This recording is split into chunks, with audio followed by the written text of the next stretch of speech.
Welcome in then to the latest edition of Extra Time. Thank you, as always, for your questions. Frank is here, Craig as well. Gab, where are you based? Where are you at the moment?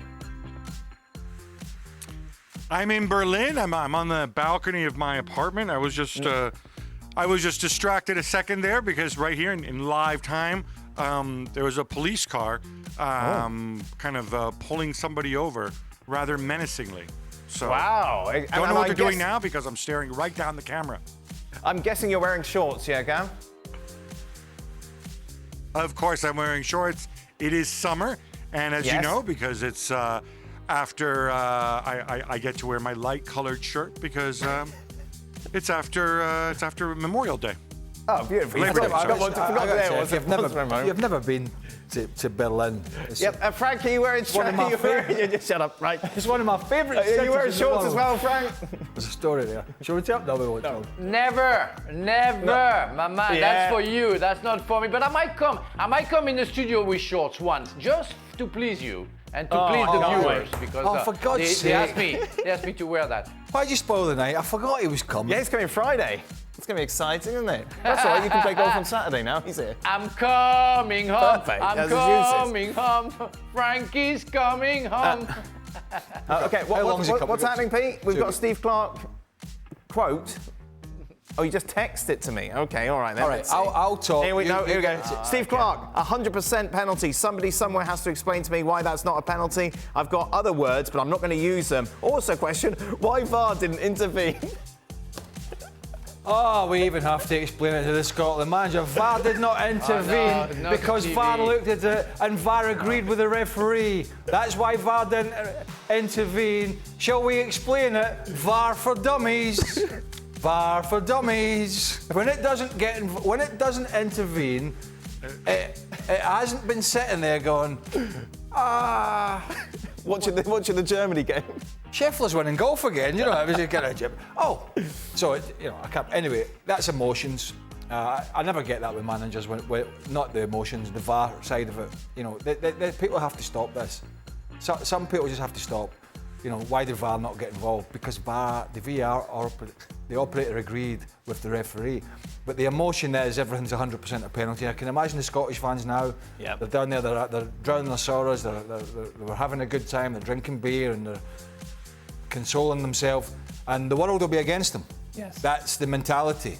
But when you look at it, and when you have the ability to look at stuff in the cold light of day, it wasn't a penalty, and it's nowhere near as clear cut as I think some of these people think it is. But again, that's emotion talking.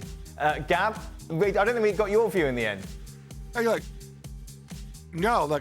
think that there's 2 points to make on this, right? One is what people seem to forget also is that the referee and the VAR speak to each other and they say, hey, what did you see? Did you see it clearly? Blah, blah, blah. They actually have a conversation, which people seem to always forget. And I think the other point, to be fair to Steve Clark, possibly, is that if the referee had given it on the pitch, I'm not sure VAR would have said, why don't you take another look? It wasn't a penalty. I think it's one of those things where the referee's very well positioned. He judges it a certain way, and that's that. And you know, had he made a different judgment, then VAR might not have intervened anyway. And you know, I think you just have to kind of accept that VAR is not going to go and re-referee games. That's not what it's there for. Yeah, maybe try and have a shot at goal. That might help. Maybe try and exactly. But you know, is that the referee's fault? Craig, it feels like since 1986, every time Scotland enters a major competition, they have hope going into this third group game and Scotland fans get their hearts broken. Are they just cursed in international tournaments? No, just not good enough. But, you know, I'll go back to the 96 side that I played in at Villa Park against Switzerland, a very good Swiss side. We beat them 1-0. Ali McCoy scored the final group game. We were through, we were playing well, we probably should have scored 3 or 4 goals in the game, but we didn't, and that left us at the mercy of Holland, who were getting battered at Wembley by England 4-0, and Patrick Kluivert scores a consolation for them, they thought, through the legs of David Seaman, and that meant Holland knocked us out in goal difference, but that Scottish side had 4 points. You know, it's a 16-team tournament. 2 went through. There was no third place teams went through. 2 went through. The other 2 went out. But we had 4 points. And in that group was also England. It was England who went to the semi-finals. It was a good Swiss side, and it was a damn good Dutch side that had Kluivert and Davids and Seedorf and Ronald de Boer and all that. That's nip and tuck. That's been through with 10 minutes to go and been out with 5 minutes to go. That's how close it was. This isn't close. How much were you aware of what was going on? Very. In the second half, I was on the far side to the benches at Villa Park, so I was on that right side furthest away. And with about, if memory serves me right, the Scottish fans were all down that side, but if memory serves me right, I was getting the instruction from the bench to bomb forward with about 25 minutes to go, 20 minutes to go, forward, forward, forward. And then I was getting messages to get back because England had scored the 4th. Right. And then Kluivert scored the consolation to make it 4-1 at Wembley. And I was getting told to get forward again because then we were out. So we were out, we were in, we were out, and we were in. But that's edge of the seat stuff. Yeah. And that's the fire. That's like what, you know, we're throwing the kitchen sink at it for 45 minutes. This is not. This is like on a whim. 10 minutes to go, trying to conjure up some chances. Haven't really played well, end up with 1 point. That's not the Scottish phrase, glorious failure. It's just not been good enough. Frank, do you think Albania can beat Spain tomorrow? No, well, really no. I think Spain is in a, well, I guess they're gonna rest some players. They're not gonna do like Nagelsmann. I'm pretty sure that the coach is gonna rest some players, and he will have to. Spain has been made one of the favorites in the first game of the tournament. So I would love to see a big surprise, because it's always nice for football in a neutral point of view. But I really think that the quality between Albania and Spain is so big, the difference of quality, is so big that there is no way that Albania can create a surprise for me. But Go on, Gab. I think we should point out, Dan, that Spain have won the group. So even if they lose 20-0 against Albania, they're still winning the group. Italy can't catch them. Nobody else can catch them. Italy would finish level on points, but obviously lost a head-to-head to Spain. So I think De La Fuente would be mad not to change everybody in the team at this point against Albania or anybody who's on a card or whatever. And I think, to be fair to Nagelsmann, that is a difference between where Germany are and where Spain are. Craig, could this Scotland team... Yeah, I'm sorry. There was sorry. Just in that matter, we have to remember to the people that Germany needed only 1 point to go through. So you are telling me that there was a little risk, and Switzerland is a very good team, but still, come on, you're Germany, you play at home. You are telling me that 7 or 8 players in your squad are not good enough to play one game. They were already through. It wasn't a problem. They were fine. No, it's about winning the group, Dan. It's not about going through, because you don't want to end up on the half of the draw with England and France, right? You want to stay in the nice safe half. And I think it's the same thing for Spain. See, that's when you finish bottom of the group. You don't have these... Gav, you finish bottom of the group, you don't have these issues. You just, we'll play anybody, it doesn't matter. We're out. To that point, Craig, could this Scotland team survive relegation in the Premier League? No, not a chance. Not a chance. They haven't got that many Premier League players. Not a chance. They got guys playing in the Championship. They got like Grant Hanley at the back. Let's not forget, probably Scotland's 2 best players are 2 left backs. Yeah. Kieran Tierney, who's been on loan at Real Sociedad, is probably going to leave Arsenal. And Andy Robertson, who's a terrific player but didn't have his greatest season. And so Steve Clarke has had to find a way playing a back 5 to get them into the side. You can add Jordan McGinn in, who I think is workmanlike but has done a damn good job at Aston Villa. There was a clamber to get Billy Gilmour on the side. He played. They were better for him being in it, but it's not. There's no real world beaters there. So you look at that back line, and they would get walloped in the Premier League. Gav, what do you want? Well, I just want to say Lewis Ferguson and Lyndon Dykes say hello, Craig. What about us? Why are you starting a fight? Why are you starting a fight about this? Well, Lyndon Dykes apparently never ever played soccer or didn't play any of any note because he was brought up in Australia and he played all the Australian sports, which is, you know, the cricket and the Aussie rules football and all that. And he took the game up super late, and before he knows it, he's playing up front for Scotland. For Scotland, he's at the Scotland Hall of Fame. Gab, are you enjoying the food in Germany? What's your favourite? Beer. I have enjoyed it. I've enjoyed some very. The beer here is substantially cheaper than it is in London. I'm happy to report. The food's been good, especially in Berlin. And yes, there's some very fine Italian restaurants, I must say. No, not Italian restaurants, Gab. You don't go to Berlin for Italian restaurants. People want German cuisine. What should they go for? Well, it's funny. We went to sort of this. The producer Freddie and I today, we went to sort of this German grill house type place, and they served us ribs, and it was an enormous portion of ribs, and I had to doggy bag it. It was good, but not as good as Italian food.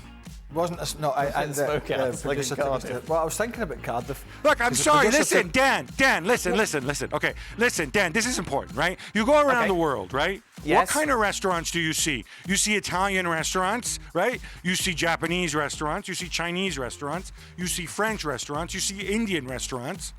How often do you see a German restaurant? How often you go on holiday and say, yes, I really fancy some German food. You know, I really fancy like pork shank or kartoffel Derek is or so whatever. angry at you right like, now. How often? Gab. I'm not. I know. I'm not dissing anybody, but please, when I'm here working, don't have a go at me because I like to have some Italian food or some Japanese food. There's a French bistro I want to try out. Please don't have a go at me for that. There's a reason. There's a hierarchy when it comes to food. There's Mexican restaurants here. There's more and better Mexican restaurants here than there are German ones. Okay. Sorry. So in a different world, you're in Berlin, and somehow Stevie Nicol has been imported in as your partner in crime. Where is his eatery of choice? Is there a TGI Fridays? I don't know about TGI Fridays, but there are several pubs, which I'm sure if you ask somebody nicely, I don't know if they're kind of pubs. They're those pubs where like those places you go to where there's a menu, but you're not sure anybody orders from it because it's really more just about drinking and stuff. But I'm sure on some of them, they probably have shepherd's pie on the menu and mince. And if you ask them very nicely, I'm sure they would make something up for Stevie, just because it's Stevie. I have to say, we move on, because that Welsh trip was something to behold in Cardiff for the Champions League final. Oh, yeah, that was good. Particularly when the producer of the first night took us to the smokehouse. I wanted to kill him. That's a different story. Okay. However, we had to question Gab's authenticity as an Italian as he took us to that Italian restaurant more than one occasion, and the menu had pictures. I'm surprised they even let you look at the menu. That's not nice. Yeah. Hey, Craig, you insisted on going back there a second time. Yeah, they did I like have the pictures because we're in Wales, so they need to make it simpler. Careful, but you know what? careful. It was still reasonable. It's better than a You've upset the smokehouse. Germans. Frank, what's your favourite German delicacy? That would be kind of what they call kind of choucroute, and it's also in Alsace that I know, and I know a big chef who does gastronomy food in Normandy, and the guy is German and he makes Germans dishes, and I was invited to a show before the Euro to taste what he was doing. That was mainly because of shrimp that they have from a sea there, and they have caviar as well, and they have some sausages as well. And if they are delicate, they can prepare it in a nice way, and you have in Normandy a beautiful gastronomic restaurant, Oh, there you and go. and the chef is German, is very good. Yeah. Yeah, you know what, Dan? This proves my point, right? You ask him about German food, and he mentions food from Alsace, which of course is basically France, and then he mentions the German chef who's lived in Normandy for the last 20 years and is a 3 Michelin star chef. So obviously, whatever that guy makes, the guy could be, could be cat food, and it would be good. But come on. And I'm not having a go here. Right. It's right, not Gab, bad. You're right. I'm just saying I'm with there's you, better Gab. stuff. So, Gab, did you eat all I'm the with ribs? you, Gab. No, at home. Thank you. No. It's it. Look at that. Oh my God! Wow. Oh, Gab, have you still got that Oh my T-shirt? God! You need some new clothes, Have Gab. what? That's not for one person. I had gone on a run earlier, okay, and then we went straight here, and I was tell you hungry. what. No, I did not. I doggy bagged it. Wow. I tell you what, Nickel, I didn't have any of the chips. Nickel would not eat the ribs because they've got sauce on them and stuff. However, Oh, those chips look good. the chips on the side, he would jump off the top of Those the diving board chips. to get in amongst them. Yeah, those chips look good, Gab. The thing you're calling the chips are the French fries. Is that correct? Yes. Is that correct? French fries, yeah. Yes, Yeah. it is. Yes. That's What different. makes me- That's Yeah. different. Chips. Yeah. Chips is What crispy. makes me laugh? Thank you, Frank. What makes me laugh about that plate is somehow somebody's convinced somebody that if they put a little bit of green salad on the side, Yes.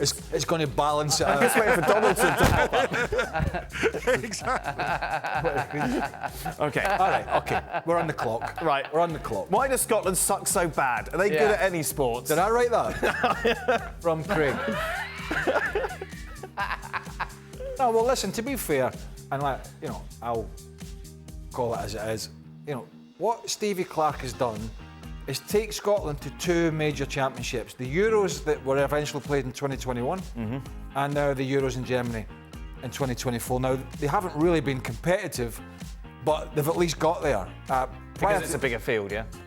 Yeah, because a bigger field, there's a parachute through the Nations League. I get that, but prior to that, it was 1998, the last time any team were there. So there is some credence to getting there. But it is, as you know, and I'm a great believer, it is slightly easier to get there now because they've opened up some doors. But what happens is you get to these tournaments, and sometimes, like Scotland, there's been over 20 years when they went in 21. And there was 23 years, I think, since they'd last been. But yet somehow, if you go out at the group stages, it's not very good. What about other sports? Well, Scotland used to be very good at rugby. Yeah. What do you mean other sports?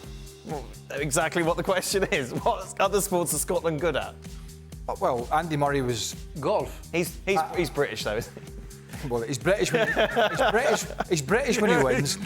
He's British when he wins, and he's Scottish when he loses. That's what it is. No, Andy Murray's been a very good tennis player. Yep. We've had very good golfers like Montgomery and many others. So there has been, and I'm digging like hell. There's been lots of great. Alan Wells won the Jackie he won the Stewart. Olympics. Jackie Stewart won the World Championship Formula One. Curling? You're good at curling, aren't you? Curling, yeah, curling. Snooker.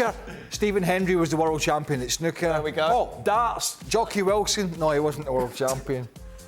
It's just football. Somebody's going to remind me of some other great Scottish. But we did invent. Alexander Graham Bell invented the telephone. Okay. I believe. Beautiful. For Craig, No, are he you going to didn't. Oh, you kidding? No.